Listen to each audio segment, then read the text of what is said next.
तो Bill Gates से धीरे धीरे नरेंद्र मोदी सरकार खुद को अलग करते जा रही है। टेक्नोलॉजिकली जो डिपेंडेंस है उससे भी अलग हटना चाह रही थी। माइक्रोसॉफ्ट की जो स्थिति है उससे भी भारत के इंडिजिनस टेक्नोलॉजी की तरफ सरकार शिफ्ट करने की योजना बना रही है। हाल ही में भारत सरकार ने भारत ऑपरेटिंग सिस्टम लॉन्च किया है। वो हालांकि अभी भी प्रचलन में नहीं है उतना, लेकिन कोशिश कर रही है भारत सरकार की टेक्नोलॉजी में जो भारत की डिपेंडेंसी है विदेशों के ऊपर उसको धीरे धीरे खत्म किया जाए। लेकिन यकायक तो रिश्ता नहीं टूट सकता है। लेकिन यही संकेत है कि आई समिट में बिल गेट्स को होटल में रात गुजारनी पड़ी, लेकिन एआई समिट में हिस्सा नहीं लेने दिया गया। और साथ ही साथ इधर डोनाल्ड ट्रंप ने एलन मस्क को इनवाइट कर दिया प्रधानमंत्री मोदी के साथ बातचीत के लिए। अब ऐसी परिस्थिति में आज अगर संसद में एलओपी के साथ मोदी जी बातचीत कर रहे हैं तो संभवतः मोदी जी ये संकेत दे रहे होंगे कि भैया उलूल जुलूल की बात मत करो। वो कह नहीं रहे थे, कुछ बोल नहीं रहे होंगे, लेकिन रुकने का मतलब है कि भाई हम लोग अपोजिशन के नेता हैं, एक दूसरे के प्रति सम्मान रखें, जैसे हम मिले हैं, क्योंकि उसका इंपैक्ट होता है। अभी मान लीजिए कि कोई व्यक्ति आपको हाथ जोड़ करके प्रणाम करे और फिर वो व्यक्ति सामने से जाए तो उसको इस तस्वीर की याद आती रहेगी, उस घटना की याद आती रहेगी हमेशा कि अभी तो मोदी जी हमको हाथ जोड़ करके गए हैं। कैसे उस व्यक्ति के बारे में अनर्गल हम प्रलाप कर दें, कैसे हम एप्सिन फाइल की चर्चा शुरू कर दें, कैसे हम ये कहें कि नरेंद्र सरेंडर हो गए, कैसे हम ये कहने लगे कि देखिए ये भ्रष्टाचारी मुख्यमंत्री को बचा रहे हैं, हेमंत बिश्व शर्मा को। और हो सकता है कि नरेंद्र मोदी चुटकी लेने के लिए उनसे थोड़ी सी चिटुकी काटने के लिए भी और चुटकी लेने के लिए भी रुक गए हों मोदी जी कि जरा देखें कि क्या हालचाल है, पवन खेड़ा कहां है। ये भी हो सकता है, मुझे नहीं मालूम, लेकिन मैं लाइटर मोड में कह रहा हूं कि हो सकता है कि ये भी चर्चा हो रही हो कि अरे भाई किसने आरोप लगा दिया, वो फर्जी प्रेस कॉन्फ्रेंस आपने कर दिया और वहां जो असम में जो चुनाव हुई है उसकी तो रिजल्ट अभी आने वाली है, वहां तो आपकी हार होने वाली है। हाँ, पश्चिम बंगाल को लेकर के हो रहा होगा कि भाई आप कुछ कर क्यों नहीं रहे हो, कुछ खड़े तो हो जाओ, क्योंकि अगर आमने सामने की फाइट होगी तो बीजेपी को दिक्कत होगी, थोड़ी ट्रायंगुलर फाइट होगी तो कुछ तो बात बनेगी। कम से कम मुस्लिम बहुल इलाकों में अगर कांग्रेस थोड़ा सा दम लगाएगी, कुछ तो वोट काटेगी, तो पार्टी निकल सकती है। तो हो सकता है कि ये भी गेस्टर, ये सारी बातें संसद में हो नहीं रही है, ये एक संकेत है, ये बॉडी लैंग्वेज की भाषा है जो बिना कहे ही कही जा रही है, बिना सुनाए ही सुनाई जा रही है। आंखों के इशारों से और शरीर के इशारे से दोनों एक दूसरे को आदान प्रदान कर रहे हैं कि पवन खेड़ा ने ऐसा क्यों कर दिया। बोल नहीं रहे हैं, संकेत जा रहा है। एफडीन फाइल की चर्चा क्यों कर रहे हो, बोल नहीं रहे हैं, संकेत जा रहा है। नरेंद्र सरेंडर क्यों बोलते रहते हो, बोल नहीं रहे हैं, संकेत जा रहा है। अरे पश्चिम बंगाल में कुछ तो खड़े हो जाओ, अच्छा केरल में भी कुछ लगो भिड़ो, केरल में इस बार तुम्हारी अच्छी स्थिति है, हो सकता है कि तुम्हारी अच्छी स्थिति बन जाए, यहां पर हम भी ताकत लगा रहे हैं, कुछ तो उनका वोट काटेंगे, लेकिन लड़ो, हो सकता है केरल में आ जाओ। ये भी बोल नहीं रहे, ये सारी बात, ये सब संकेत के रूप में जा रहा है दोनों नेताओं के बीच में। अब पश्चिम बंगाल को लेकर के तो कह ही रहे होंगे कि भाई ओवैसी ने भी रिश्ता तोड़ लिया है हुमायूं कबीर से, जो मस्जिद बना रहा है वहां पर, बाबरी मस्जिद। जब उसने रिश्ता तोड़ लिया है तो तुम भी तो कुछ ताकत लगाओ, तुम्हारा स्टेक हुआ करता था पश्चिम बंगाल में, तुम बिल्कुल मैदान से बाहर हो गए, रिंग से बाहर हो गए, कुछ तो ताकत लगाओ।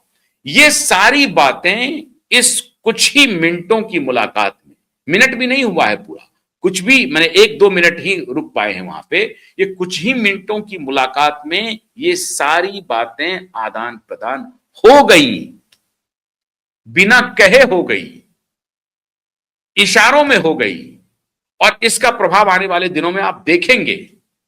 ये भी हो सकता है कि ये जो आपका जो सिटीजनशिप वाला मामला है उसको क्या किया जाए, रोक दें। हो सकता है कि प्रधानमंत्री ये भी इशारा कर रहे हो, ये भी हो रहा होगा कि ये जो नेशनल हेराल्ड वाला केस है उसको क्या करें, रोक दें, तो रोक देते हैं। लेकिन आप ज्यादा हमलावर मत रहो, अच्छे इंसान हो, बढ़िया राजनीति करो। ये कुछ ऐसी बातें हैं जो इस गेस्चर से प्रतीत हो रही है।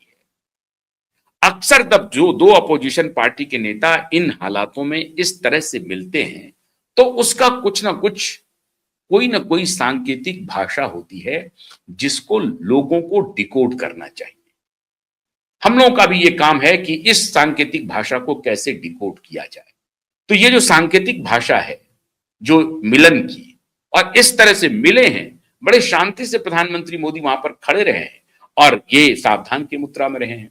ये बड़े एकदम डिसिप्लिन एलओपी के रूप में कि भाई हमारे प्रधानमंत्री हैं, वो नरेंद्र मोदी से नहीं मिल रहे हैं, वो देश के प्रधानमंत्री से मिल रहे हैं।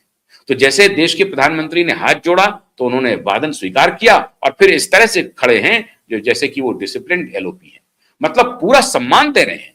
राहुल गांधी भी अपने हिसाब से जितना सम्मान देना चाहिए उससे अधिक सम्मान दे रहे हैं। ऐसे नजारे बहुत कम देखने को मिलते हैं। याद कीजिए आप, जब एक बार आंख मारने की चर्चा हुई थी, वो तो खैर अपने सांसद को मार रहे थे, लेकिन इसी संसद में वो झप्पी लेने के लिए चले गए, मोदी जी को गले मिल लिए और मोदी जी बड़े नाराज हो गए कि बिना किसी वजह की, बिना किसी बात की आप आ गए और हमसे मिलने लगे। हमेशा मोदी जी सतर्क रहते हैं जब भी वो राहुल गांधी से मिलते हैं, क्योंकि उनको विश्वास नहीं होता है कि पता नहीं राहुल गांधी जी किस तरह की हरकत कर देंगे। तो वो और राहुल गांधी को लगता है कि मोदी जी पता नहीं क्या कमेंट कर देंगे, तो दोनों सतर्क रहते हैं। अभी कुछ दिन पहले आपको याद होगा कि मोदी जी को संसद से स्किप करना पड़ा, लोकसभा से। क्यों भाई? क्योंकि हंगामा हो गया, बाहर खबर आ गई कि अपोजिशन की महिला जो सदस्य हैं सदन की, वो मोदी के ऊपर हमले कर सकती है। और ये बात सही थी, क्योंकि एक दिन पहले जिस तरीके से वेल में जाकर के प्रधानमंत्री के पास और वेल में जाकर के जिस तरह से नाटक हुआ, उससे यही प्रतीत हो रहा था। और ये बात लीक हो गई जब कुछ पत्रकार कांग्रेस के नेताओं के साथ बैठे हुए थे और वहीं से उनकी स्ट्रैटेजी लीक हो गई कि कल जो है 3 लेयर में आंदोलन होगा और पहले लेयर को लीड करेंगी हमारी महिला सदस्य, और उसमें टीएमसी की जो महिला सांसद है वो बड़ी अग्रेसिव होंगी। वो पहले वो आगे बढ़ेंगी, फिर कांग्रेस की महिला सांसद उनको कवर करेंगे और फिर धीरे धीरे धीरे धीरे महिलाओं से उनके ऊपर हमले करवाए जाएंगे। नहीं कुछ होगा तो साहब उनको कॉलर ही पकड़ लेंगे, उनके ऊपर कुछ पेपर ही फेंक देंगी, कुछ भी हो सकता है, हाथी मिलाने के बहाने कुछ करने लगेंगी। तो इस तरह की बात हुई और ओम बिड़ला ने, जो लोकसभा स्पीकर हैं, उन्होंने बजाबता प्रधानमंत्री को संदेश भेजा कि आप कल मत आइए सदन में। ऐसा पहली बार हुआ जब प्रधानमंत्री को सदन आने से लोकसभा स्पीकर संदेश भेज रहे हैं कि इस तरह की बात हो रही है, आपके ऊपर कुछ भी हो सकता है। इस तरह की चर्चा हुई कि लोकसभा स्पीकर को संदेश देना पड़ा कि आप मत आइए सदन में। ये पहली बार ऐसा हुआ जब प्रधानमंत्री नहीं आए और उनको ये बोलना पड़ा कि कल प्रधानमंत्री नहीं आए। ये बहुत गंभीर मामला था। ऐसी परिस्थिति में इस तरह के नजारे अगर सदन में देखें आप, परिसर में देखें आप, तो डिकोड तो करना पड़ेगा। जहां इस तरह की राइवलरी हो, दोनों एक दूसरे पर इस तरह की कटाक्ष करते हो। एकदम आपको याद होगा कि एक समय में अटल बिहारी वाजपेयी ने यही बात कही थी, अटल बिहारी वाजपेयी ने, कि आज कटाक्ष करना जो है दुश्मनी को आमंत्रण देना है। आज आप व्यंग नहीं कर सकते हैं, शब्दों के बाण नहीं चला सकते हैं, वो दुश्मनी में तब्दील हो रही है। ये वाजपेयी के जमाने में हुआ था। अब तो वो स्थिति और गहरी हो गई है। सरकार और विपक्ष के बीच में खाई बड़ी गहरी हो गई है और उस सबका पीछे जो जितने प्रमाण हैं वो आपके सामने दिख रहे हैं। जब ओम बिड़ला कहें प्रधानमंत्री को कि कल सदन मत आइए क्योंकि कुछ अप्रिय घटना घट सकती है और उसमें महिला सांसद, महिला सदस्य इस तरह से काम कर सकती हैं, तो आप सोच लीजिए क्या स्थिति हो सकती है। ऐसे माहौल में मोदी का राहुल से मुलाकात, इसे आप यूं ही मत समझिए, ये चलते चलते बात हो गई मत समझिए। और मोदी कोई भी काम बड़े सोच समझ के करते हैं। वो मास्टर है, उनको मालूम है कि कैमरा हमें फॉलो कर रहा है, और अगर हम लीडर ऑफ अपोजिशन के साथ कुछ पल रुक करके उनको नमस्ते करके उनका अभिवादन स्वीकार करके 1-2 मिनट बात करने लगते हैं, इसका संदेश जाएगा, डिकोडिंग शुरू होगी। उनको मालूम है। हम जैसे पत्रकार चुप नहीं बैठेंगे, उसको डिकोड करने की कोशिश करेंगे कि ये यूं ही घटना हो गई या एक सामान्य घटना थी। तो ये सामान्य घटना नहीं है। अब इसमें क्या राज छिपा है, ये भी 1-2 दिन में पता चल जाएगा। तो थोड़ा इंतजार कीजिए। बहुत बहुत शुक्रिया। नमस्कार।